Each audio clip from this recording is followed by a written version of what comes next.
All right, I figured out the volume controls. Ladies and gentlemen, Mike Mongo. Welcome to Mike Mongo's Astronaut Adventures, episode 9. My people, greetings and salutations. Did you catch what happened this morning? Did you catch that? We had what people call technical difficulties. And I'm cool with that because that's life. Life is like that. We get to be ready for when there's technical difficulties. Life has technical difficulties. Have you ever had technical difficulties in your life? I bet you have. I sure have. I mean, what about when you're an astronaut teacher and you have a live channel, a streaming classroom on YouTube, and you get everything together in a way that it works, and then right before that it's supposed to work, it stops working?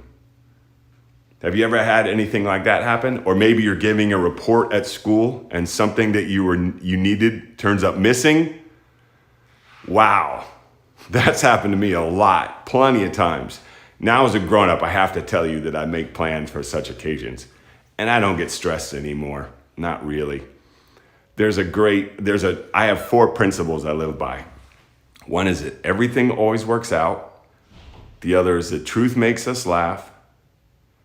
The truth makes us laugh. Number 3 is ignore alien orders. That's a good one.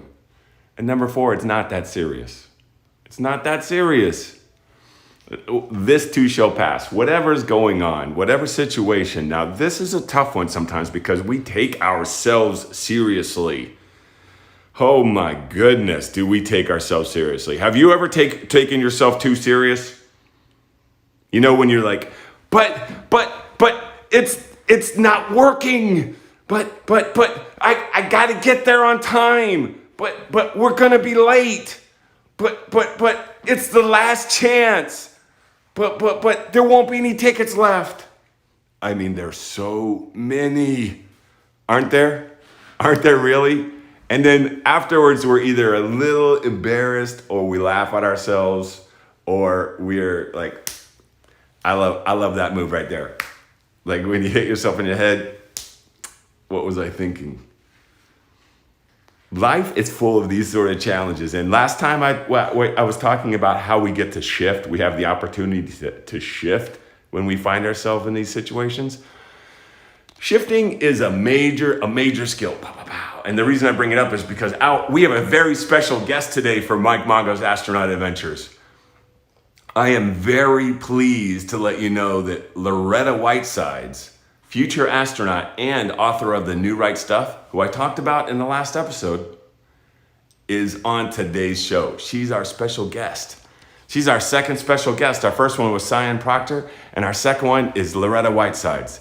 And they're both astronauts. That's amazing to me. You know how great it is that I can just call up, that I get to call up, not just, that I can call up people who are astronauts and say, hey, will you come on Mike Mongo's Astronaut Adventures, which is a show that I've put together just so students have a way to be connected with their future during the pandemic and talk about ways to succeed at this endeavor, at our space mission training that we call quarantine. Will you do that? And you know what? They say yes. Isn't that awesome? So there's a terrific saying I try and tell you. It is study your business like homework. And I try to study my business like homework.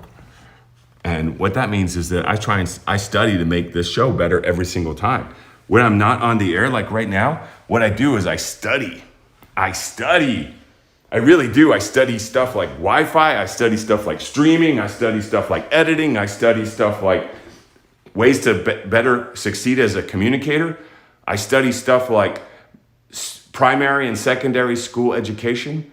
That's like, because we've taught so many students in our lives that we have all kinds of history about that, and people have written papers about it. Grown-ups, like when you become a grown-up, you can write on any topic that you like. You could write a paper right now. I bet you may have.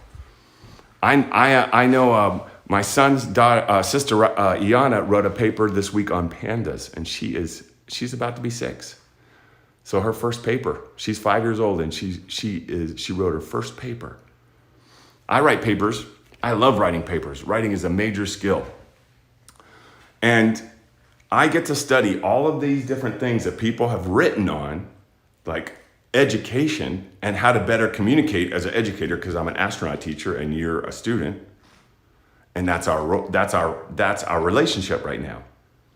So that puts a lot of responsibility on me, because I'm the person who I might be the only person in your world that is here encouraging and nurturing and sponsoring and fostering your dream to be an astronaut, to be a space explorer, or what I call a human heir.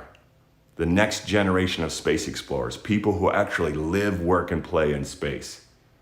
People who might go out to space and decide, this is where I want to live. You know, we have people who grew up to live, work, and play on boats and on the sea. Seamen, captains. One of my friends, Nance Frank, she sailed around the world. She's now in her 70s. She was an adventurer. She is confident. She prefers the water. She loves the land, but she loves the water. And maybe there's going to be people like that who feel that way about space, and maybe those people are you. Maybe that person is you. Maybe you. Oh, so get this. The reason I got this whole thing together is, see, there's people just like you all over the world right now. All over. In India, in Africa, in Jamaica, in South America, in North America, in Canada, in Russia, in China. Just people, individuals whose dream is to go to space. That's their dream. That's the vision. I imagine it is your vision if you're watching this right now. Or maybe you just think I'm a handsome guy. Pow, pow, pow. Or maybe you think I tell a good joke. Pow, pow, pow. Or maybe you want to go to space. And that's why we're here. Holy smokes. Great googly moogly. Well, I want you to know that to get here and to get to where you are and to get to where you're going, there's plenty of opportunities for mistake making. And mistake making is one of the best, most important things that we get to do as human beings, as professional human beings. We're not amateur human beings. We're the real thing. If anybody needed to hire a human being, they could hire you. They could hire me. One thing that we are all incredible at is being a human. And one of the things that makes us humans is learning from mistakes. And then another one is shifting. Like if we feel one way, like if we feel the F word frustrated or the B word bored, that we shift from those places and move to the place where we succeed and where we're a help and benefit to others around us. The reason I mention all this stuff is because the person that I have on today, her name is Loretta Whitesides. She is one of the people in my life that helped me move me forward, made me a better professional human being. And she has a dream about all of us getting to go to space. It is not something small to her. It is who she is. Do you have a dream that defines you? I mean, my friend Alyssa Carson, who's going to be on the show, she is 19, and since she was 5 years old, she's wanted to be the first human being on Mars. Since she was 5 years old. Do you have a dream that you've had forever? I mean, when I was you, there was 2 things I wanted to be. The very first thing I wanted to be, as you probably already know, because I've mentioned it a couple times, is superhero. And then I turned 5. And that when I was 5, I realized that, okay, superhero's cool. However, it looks like a real job is astronaut. And going to space looks great because 0 gravity. So you kind of get to fly like some superheroes. Batman doesn't fly. He has a bat cable or something. Bat line, bat rope. And boy, my friend Gail Simone's going to give me heck for forgetting what Batman's bat line is called. So she's a comic book creator. She's always loved comic books. Some people love comic books. Some people love comic books. Maybe you're a comic book creator. How about a person that writes comic books or creates comic books? What if that was your dream? Well, if that's your dream, if that's your passion, then you get to start doing it now. In the exact same way that I say that if you are a teenager or a middle schooler or an elementary schooler, that you can right now do the stuff necessary that gives you the tools and skills that you'll need to become the astronaut or space explorer or human heir that you know you already are. And so, like I was saying, there's versions of you all over the planet right now. And that's who I made this for. That's who I'm making this for. You and your people, our people who dream of live, working, and playing in space. Not just some people, but all of us, anybody who wants to. I think that's a great idea. I think that's a great idea. I hope you think it's a great idea. If you do, then we're going to work together. Because being a team player is the most surefire necessary skill to being an astronaut that there is. Pow, pow, pow. It looks like this.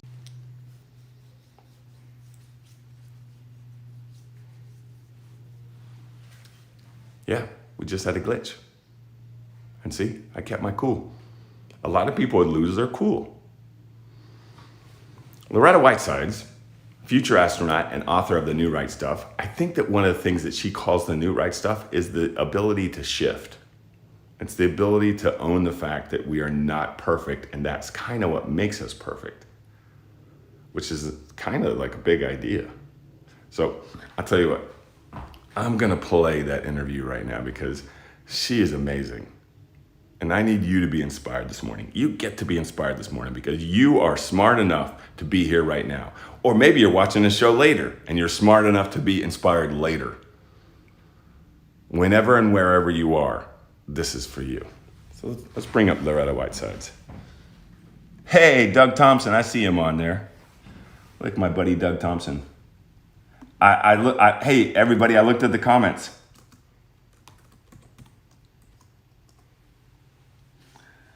Okay, so let's see. First of all, remember, I learned how to do the paka paka, paka paka. And then I learned how to do this a little bit. So if I push down, it goes up. Right. And then I gotta learn how to do this. And then I learned how to do this. And then boom. All right, here we go. Broadcasting live. All right, so here we go. Broadcasting live from Mike Mongo's spaceship studio here in beautiful downtown Los Angeles, Sherman Oaks edition. I'm with Loretta Whitesides, author of The New Right Stuff. Hi, Loretta. Hi, Mike. It's great to see you Today? Good to see you. Fantastic. I know you're fantastic. You're always fantastic. Well, I'm on the greatest planet in the universe. What planet is that? Earth. Mother Earth. She is amazing. Amen. I've seen a lot of planets and a lot of stars, and they've got nothing on this one. We are on the best. We're in the best place right here. You and I have got to talk a lot, and we are both two of the most exciting people about space I've ever met in my life. And that's what I think one of the reasons that you and I are friends. So before I go any further, I have to please let me introduce you. You are the author of The New Right Stuff, and so that means there must be an original right stuff or an old right stuff, and you've created the new right stuff. Correct. And you're also, a lot of people don't know, you are a future astronaut. Yes, I am. Yes, you are. You're gonna get to ride on a spaceship and go to space. And see the Earth from space and float around weightless. It's gonna be magical. So have you been to space yet? I have not been to space yet, but I have floated weightless, and I have been to the bottom of the ocean. You floated weightless before?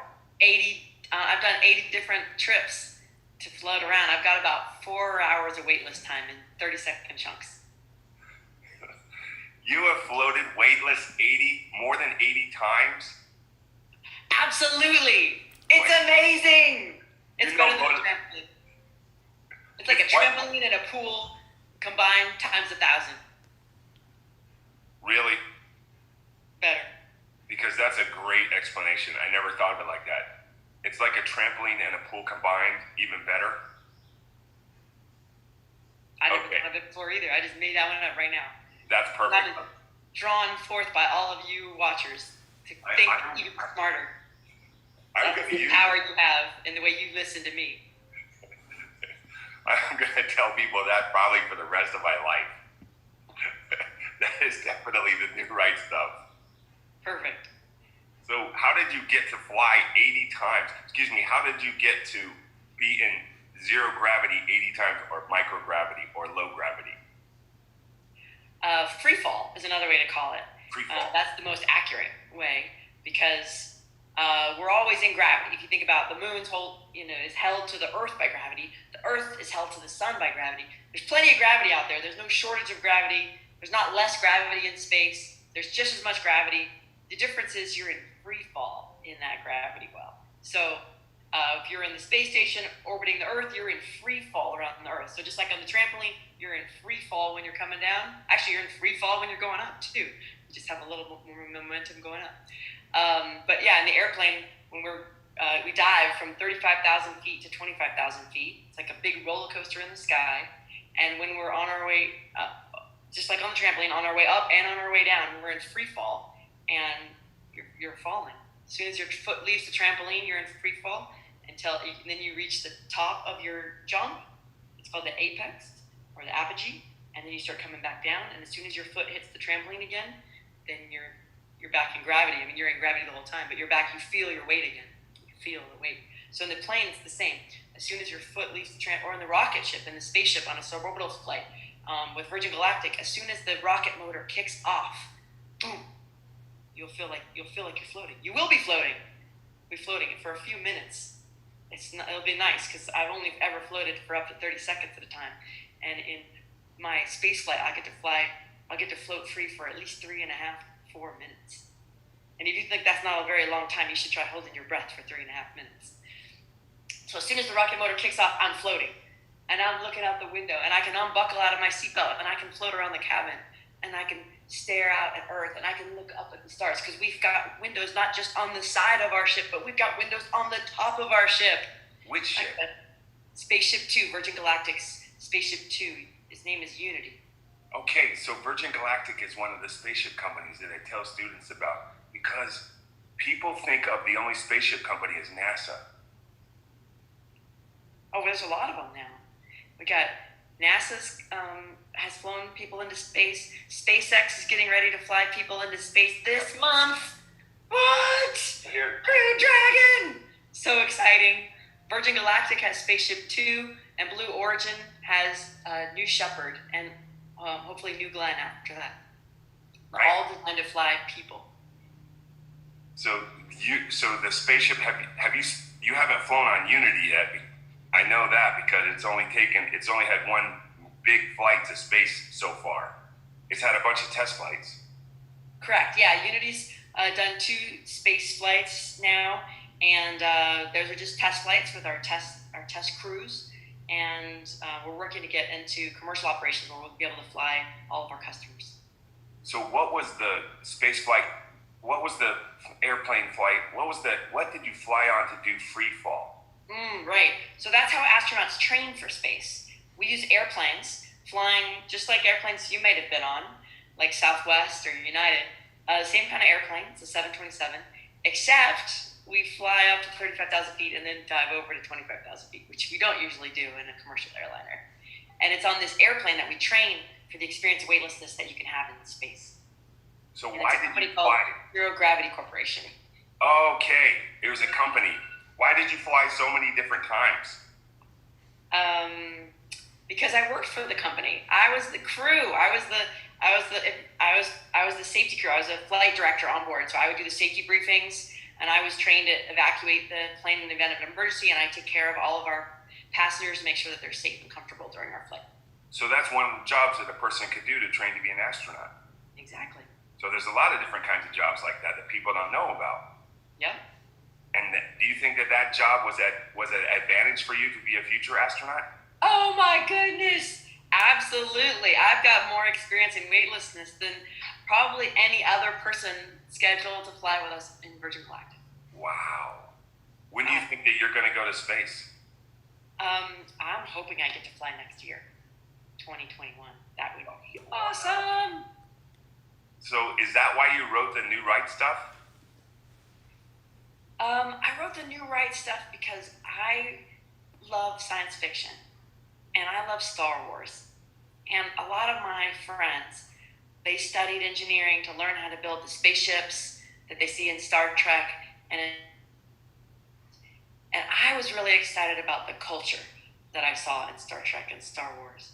The way people spoke to each other with respect, and the way the Jedis were calm and were noble and defenders of peace and justice in the galaxy. And I thought, well, what if we build all these spaceships, but we're still being jerks to each other? That's not going to be very much fun. That's so I don't want to go to Mars and be jerks. So I wrote the book to help us build the culture of the science fiction future to go along with our spaceships. We could be jerks here. We could be jerks anywhere, but it's not as much fun, really. It is. It's more fun to laugh and dance, is what I've learned. It is. So that's why you wrote the book, is to teach people how not to be jerks? Yep. Really? I wrote the book to help people fulfill what they came to Earth to do. So do you know what you came to Earth to do? Yes. Do you know what your mission is? Yes. And I want to help people fulfill that, because if everybody's fulfilling their mission, their life dream, we'll get everything handled. We'll take care of the whales. We'll take care of the climate. We'll take care of education. We'll take care of kids. Everything will get handled. So I want everybody to do their piece, and I want them to have fun doing it. Will we take care of turtles? Oh yeah, turtles, of course. Will we take care of trees? I love trees. Are we going to have trees in space? They bring us oxygen. We better have trees in space. We're not going to make it very long. Can you imagine a spaceship so big that we had a beach in it? Yeah, like Biosphere 2 had a beach. Yeah. Have you been to Biosphere? I've been inside, but I celebrated New Year's inside Biosphere. So two of our friends were at Biosphere, Jeff Notkin and Zion Proctor. They did a show there. Oh, great. Yeah, that's a cool place. That's like a spaceship inside a spaceship. Exactly. Yeah, it's a great inspiration for how to recreate all of our ecosystems and recycle our air, grow our food, recycle our water when we're away from home, our hometown. Is that the idea of Biosphere, to create a little Earth inside a spaceship? Mm-hmm. And you can go and visit it? Mm-hmm. And you went to a party at Biosphere? Yeah. Were there animals inside? Were there animals inside? There's animals like lizards and insects and things like that. Pollinators, things you need for the plants. I don't think there are any mammals. Are there birds? There are birds. Are there butterflies? There are butterflies. Because that would be really cool in space. Absolutely. I don't know what a butterfly would do in low gravity. I think a butterfly can handle it. Really? I think you can see videos of bees in space. Oh, cool. I have, when I was down at Houston, they were doing the zero-G flights, these ones where you train in the airplane for weightlessness. And there was a student experiment, and they had fish. And they had a camera on the fish. And for a part of the airplane flight, you're just flying normal. So gravity just feels normal. And so the fish would just swim normal. But as soon as the plane would go into freefall, the fish didn't know what was going on. And you could tell that even though they're in water, they could tell something was different. And they didn't know what it was. And the fish would just go, and they would start swimming all around crazy. Because they were like, what the heck just happened? Oh, wow. I've Googled cat in space, and I've seen a cat in Freefall, like you say, and I don't know that cats like Freefall. I know, a cat is not going to like it. Like a butterfly, they can handle it. The fish did okay, they weren't happy with it. But the cat, no, not going to like it. Story Musker always wanted to take a snake. A snake? A snake. You want to know what the snake would do? Oh, I think a snake would just hang out. I've always wanted to see a monkey. Because humans and monkeys are similar. Yeah. I think a monkey would really have fun in Freefall. I bet you could find a video of a monkey in the plane. Pretty sure. Cool. So you are a future astronaut. You've written a book, and so you're an author. And what do you do in regular life? I don't have a regular life. I have an awesome life. What I do is I'm a teacher like you, and I teach people the new right stuff. I teach people who build spaceships how to use space and their love of space to be their best version of themselves. Oh, wow. You teach people how to be the best version of ourselves. Yeah. That's the new right stuff. Mm-hmm. How to be calm, how to be loving, how to be authentic, like tell the truth, share my faults and my mistakes, and be honest. And be honest. That's a big part of it. Do you have a name for everybody who learns all of this? Yeah, we'll call them spacekind. Spacekind. Like humankind in space. Spacekind. Yeah, and they're kind. They're not. Oh, and being kind. Being kind is so important.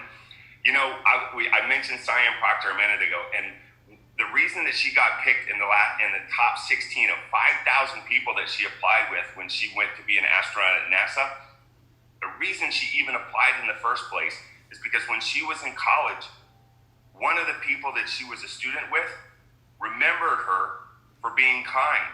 Wow. And so when NASA changed the rules about who can go to space, he hadn't talked to her in 10 years, but he called her and he said, I don't know if you remember me, but I remember you because you were always kind to other people. Wow. Yeah, that really lands for me. People will never forget how you make them feel. That's right. It's funny because I will see people I haven't seen in a long time, but I'll remember how they make me feel. Mm-hmm. That's very important. Yeah, I think that was Maya Angelou who said that. Oh, wow. Yeah, she did say that. Yeah, and it's true. They won't remember what you do, but they'll remember how you made them feel. Woo! That's a lot of responsibility. Mm-hmm. Absolutely. Well, a lot of the people that watch my show are probably 10 or 12. And a lot of the people that watch my show want to grow up to live, work, and play in space. I call them human heirs. Those are the next generation of space explorers. And that's them, because they're not grown-ups like us yet. They will be. And do you have any suggestions for them? That's really beautiful, Mike.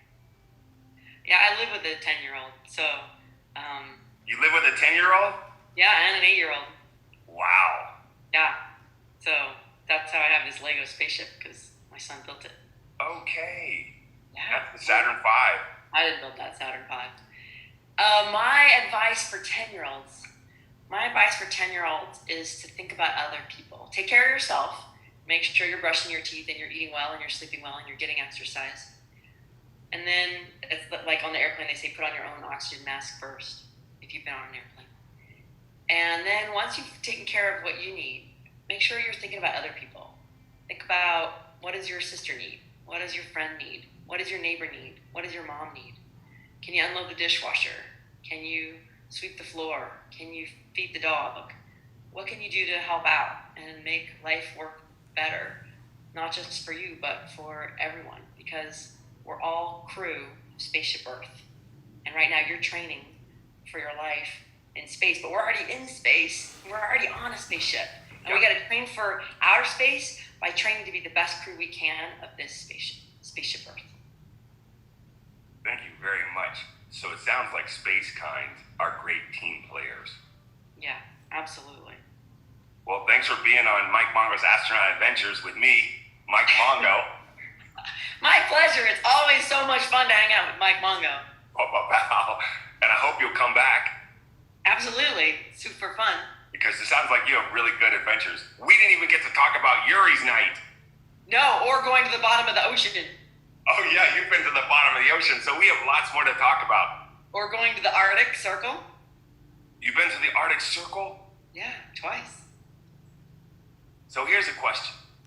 On this note, a lot of times I will tell students that the way to get to space is to make yourself a kind of person that people want to have around. And that means developing skills and abilities that make us desirable to have on a team? What is your experience with that? This is a really serious question. I was going to wrap it up, but I just had this on my mind. Oh my gosh, what are we gonna? We gotta do more. Okay. I love being a scientist. I went to college and I studied biology because I wanted to be an astrobiologist, like the biosphereans. I wanted to learn how to grow food, grow plants, and recycle our air and water.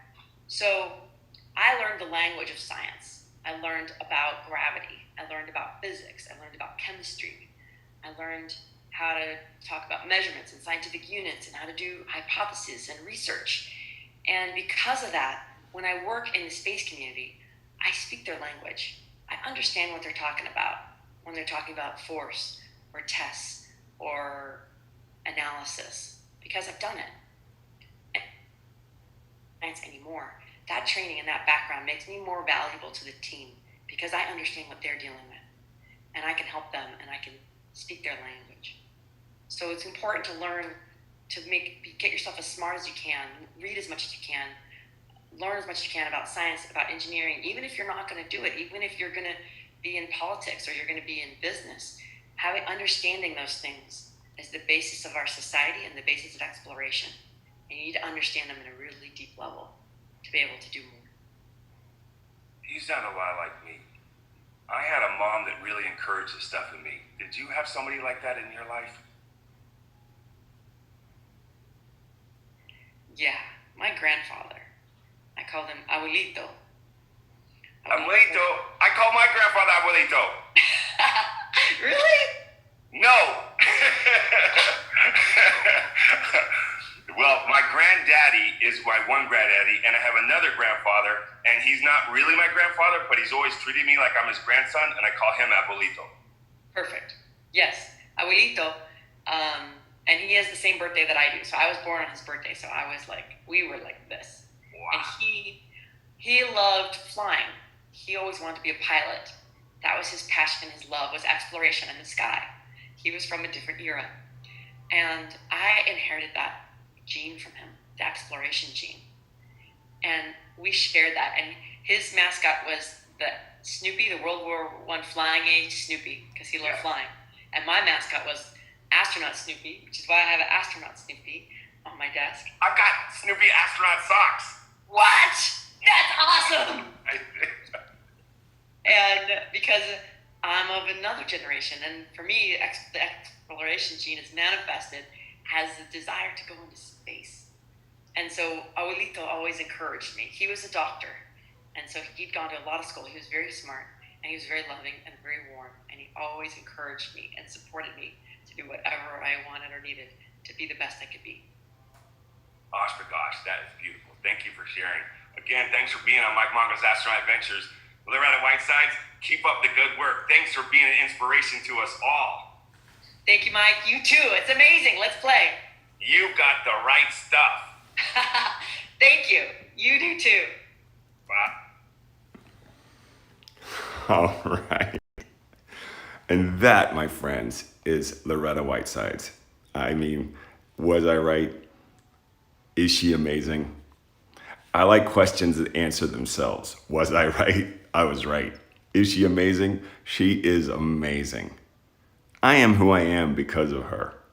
She saw me years ago. We were giving a talk at Purdue University for the Students for the Exploration and Development of Space, SEDS.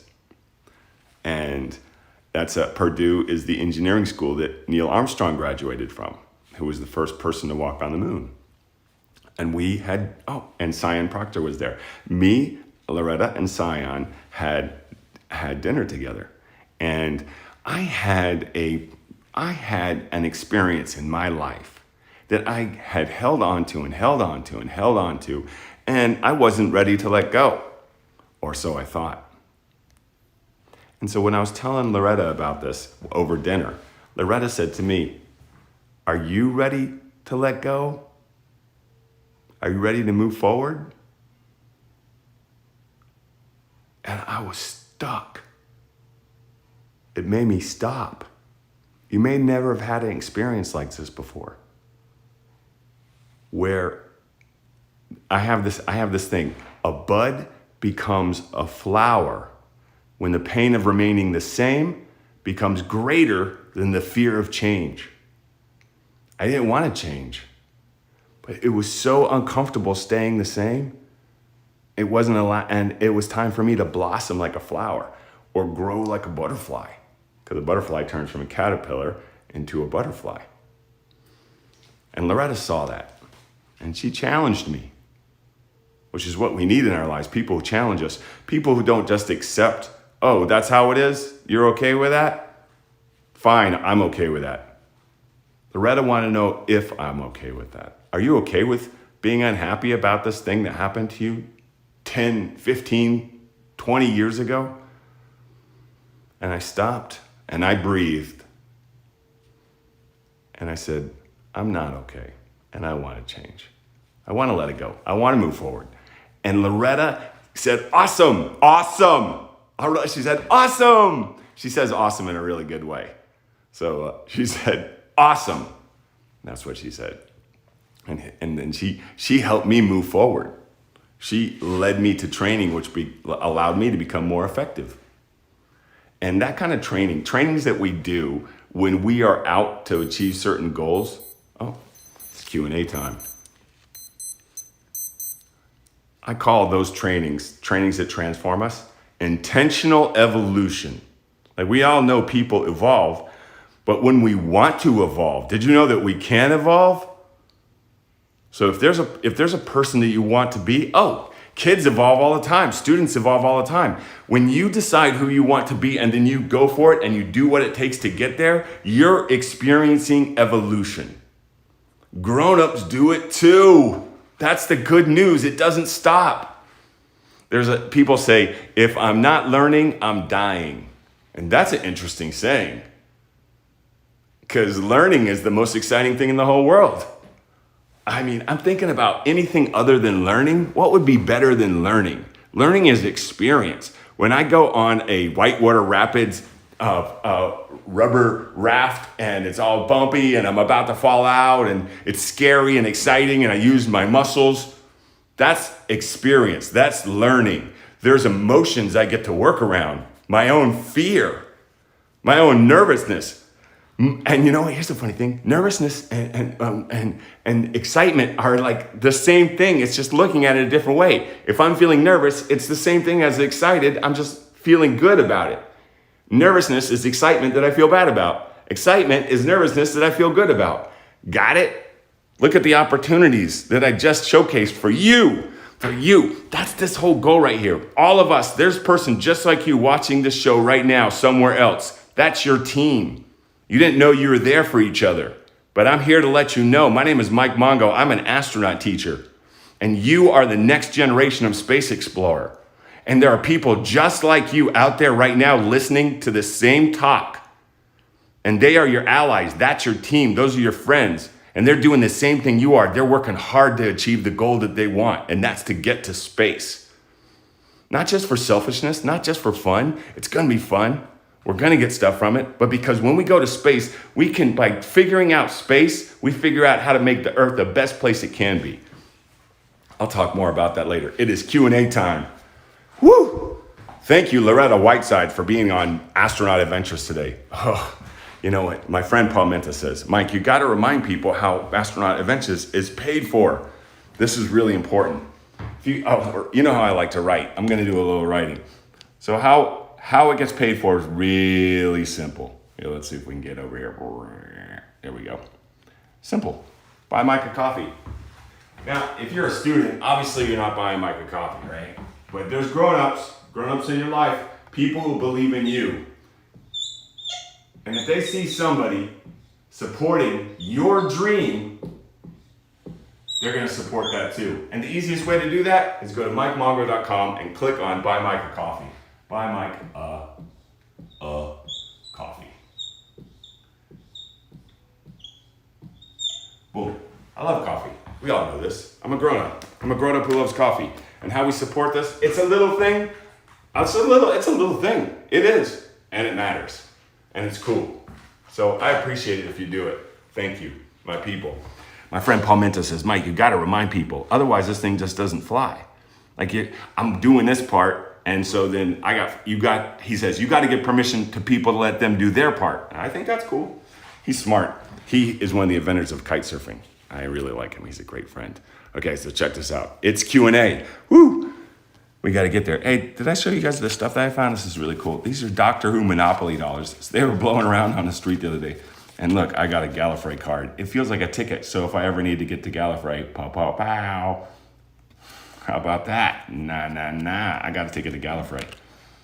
If you know anything about Doctor Who. Okay, so here is the thing. Questions, Q&A. Got it. This is from my friend Satvik. Now, Satvik is, oh boy, you should see where Satvik's from. Huh, let's see if I can get this one down. Satvik. He's 16, and he's graduating from 10th grade right now. And he is in, wow, Bad Rak Alam. Bad Rak Alam? I'll have to Google it to see how it's pronounced. BHADRACHALAM in India. And he's in 10th grade. He's about to graduate. So he gets to, in India, they go to junior college next after 10th grade. It's different than the United States. And I think that's called Inter. And he's going to study engineering. And he had some excellent questions. So check it out. Oh, here, I got a picture of him. Now, he and I have actually met. We met at the ISDC. That was a year ago. That's him today. Look, he's kind of grown a mustache. I remember my first mustache. It was like 40 years ago. Now it was like 40 years ago. Pow, pow, pow. Okay, so Satvik has these really excellent questions that I'm gonna get to. Here we go. First one he asked, this was a good question. By the way, Satvik knows the name of the person who's in charge of the ISRO, which is the Indian Space Research Organization. And that's the Indian version of NASA. I asked him, and I just asked him, I said, do you know who the head of ISRO is? And he said, yes, of course. Like, you know what? If I ask students in the United States, do you know who the head of NASA is? How many people would know that the answer is Jim Bridenstine? Jim Bridenstine. Jim's easy to remember. Jim Bridenstine. Can I tell you what? Satvik knew that it was Jim Bridenstine, and I asked him, who's the head of the ISRO, Indian Space Research Organization? And he said, ISRO was started in 1962 by Vikram. He knew the person, Sarabhai. Vikram Sarabhai. Vikram is his first name. So in India, people refer to each other as first names all the time. It's very common to refer to somebody formally as their first name. It has been my experience. I could be wrong, but it's been my experience. So Vikram Sarabhai is the person who founded the ISRO in 1962. NASA was founded in the 50s. So Dr. K. Sivan is the head of the ISRO now. And I'm like, wow, people in the US do not even know who the head of NASA is, Jim Bridenstine. I am humbled and grateful for India's pride in its famous citizens. That's pretty cool. And then he says, Jim Bridenstine is the head, right? And I'm like, wow, I'm really honored now. Like, he knows the head of our national space program. How cool is that? So then he asked me, good question. He asked me, I can't find the exact, here it is. What happens if food is completed when astronauts go to space? So what happens if astronauts go to space and that food runs out? And I said, that's a terrific question. I wonder how many other students have wondered that. What would happen if the food run out? Well, because human beings work together really well when we put our mind to it, food never runs out at the International Space Station. When astronauts go to space, Russia just sent 3 tons of supply. 3 tons, that's 6,000 pounds. That's like 3 cars worth of food and supplies to the space station. Water, fuel, all kinds of stuff. And if there was trouble, everybody would unite together to make sure that the astronauts get food. That's how we work when there's trouble. Human beings, when there is a situation, we work together really well. Did you know that people always talk about how well we work together during war? And war is one of the worst things that human beings have. Absolutely, probably the worst. And we work really well together during war. So wouldn't it be great if we had a mission where we all work well together? I've heard many times that if aliens attacked the planet Earth, that everybody would work together. Well, can we come up with a better thing than having to fight to work together? That's an opportunity for you as a student. Come up with an idea that would inspire everyone to work together. Remember, there's all kinds of different people in the world. Everybody has different goals and objectives. So you got to make a place for everybody, okay? So he has another question. Let's see if I can find it. Ooh, does the corona expulsion from the sun affect NASA astronauts? That is an important question because the sun has solar flares, and solar flares can affect power on the planet Earth. Solar flares can affect us on the planet Earth. Like if there's a big solar flare from the planet Earth, from the sun, if there's a big solar flare from the sun, it will disrupt electronics all over the world. In the, I think it was 1800s, there's a major solar flare that took out the way that we communicated, which was telegraph at the time. And that's just like copper wire. So imagine how sensitive electronics are now, fine-tuned. So in space, we have the International Space Station well shielded against this kind of radiation. Well shielded. Not spacesuits though. So if an astronaut was outside when a solar flare hit, chances are they get really, really sick from the radiation. They probably wouldn't die, but they'd get really sick and they would need treatment. It wouldn't happen immediately, but by the next day they would be feeling terrible. So that's Satvik's questions. Yeah, so I thought that was really good. He's studying engineering, which is an excellent field of study if you want to pursue astronautics or working in the space and science field. Remember, like Loretta said, she didn't try out to be an astronaut originally. She studied to be an astrobiologist, which is food in space. And then she learned the language of study of science. And then she brought that to the table. She went to the Antarctic twice as a scientist. So you see the advantage of learning science? There it is right there. And you don't have to be super smart to be a scientist. I know plenty of scientists who aren't as smart as Loretta or me. I know plenty. It isn't about that. It's how thoughtful you are. Are you conscientious about your work? Remember the story about the turtle and the rabbit about the race? You don't have to be fast. You just have to be consistent. And that's the truth. So don't worry about comparing yourself to somebody else. You do you. Study whatever you want that makes you happy. There's going to be some ballet dancers in space. That's going to be amazing. So keep that in mind. There's going to be everything. So whatever it is, the thing that you have a passion for, as long as you're pursuing it like it's your business, remember the saying, study your business like homework. That comes from Mr. Scarface, the rapper. Brad Johnson. Study your business like homework. If you want to go to space, study it like homework. Study the skill that you're going to bring to space. Like Satvik is going to be an engineer, so he gets to study engineering, 100%. And he's always looking at science and space stuff. That is true. So keep that in mind. And, Satvik, since you were the first person to ask me a question, I said last time, whoever asked me the first question, they get a copy of the Astronaut Instruction Manual. Available on Amazon. And find bookstores everywhere. Well, we don't go to bookstores right now because it's quarantine, which is why we're doing the show, because this is my spaceship. I'm quarantined. We're mission training in our individual shelters. Our shelters are our spaceships. How cool is that? So we can't go to the bookstore, but I can mail a copy. So Satvik, I'm mailing you a copy to India of the Astronaut Instruction Manual, signed and personalized to you, because your question was awesome. Good work. And whoever sends questions next week, same deal. I'll send you a copy of the book. Got it? Got it. All right. You know what? I believe. Here's a funny thing. How come we don't sing any songs? I love songs. next time I have a guest on, I'm gonna ask them to sing their favorite song. And I'm not even a singer. My friend Joe Kahn has a group, and his girlfriend, she's his boyfriend, something like that.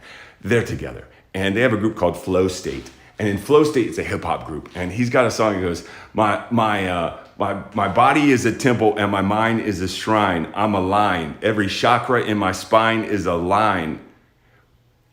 It's simple. First you grind, then you shine. Get yours, I'ma get mine. Now is the time. I remember that whole song because my body is a temple and my mind is a shrine. I'm aligned. Every chakra in my spine is divine. It's simple. First you grind, then you shine. Get yours, I'ma get mine. Now is the time. I love that song. Everybody work together and get your thing. Go after the thing that you want, that matters to you. By the way, oh my gosh. You guys, mark this on your calendar, okay? Do not forget. This is the most important thing that's gonna be happening all month long, for sure, no question. For sure, in 2020, this is a major important thing. Remember, space, X. Wow, I gotta get that. Okay, you guys, it's right there. SpaceX, Crew Dragon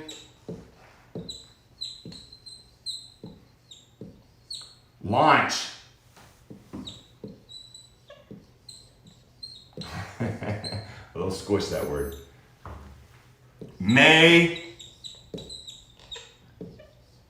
27. Now the best place to watch it, if you ask me, my buddy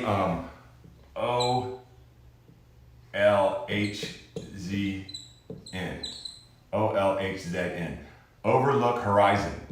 He's going to be broadcasting live, and with the whole thing. This is one of the most, he knows so much about space and science and rocketry.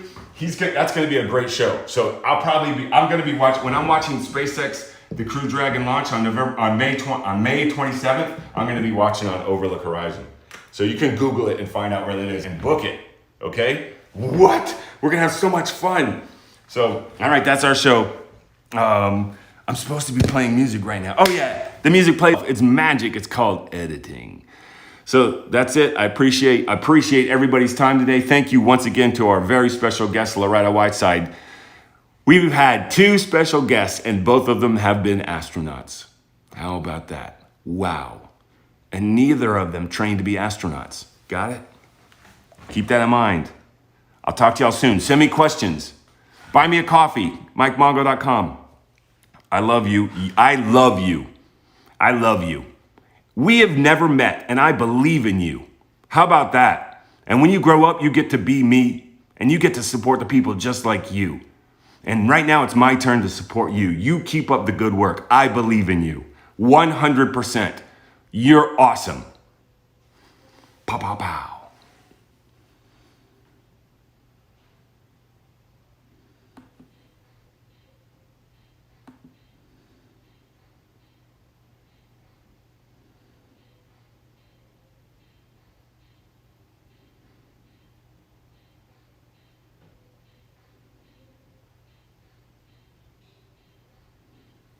Is this thing still on?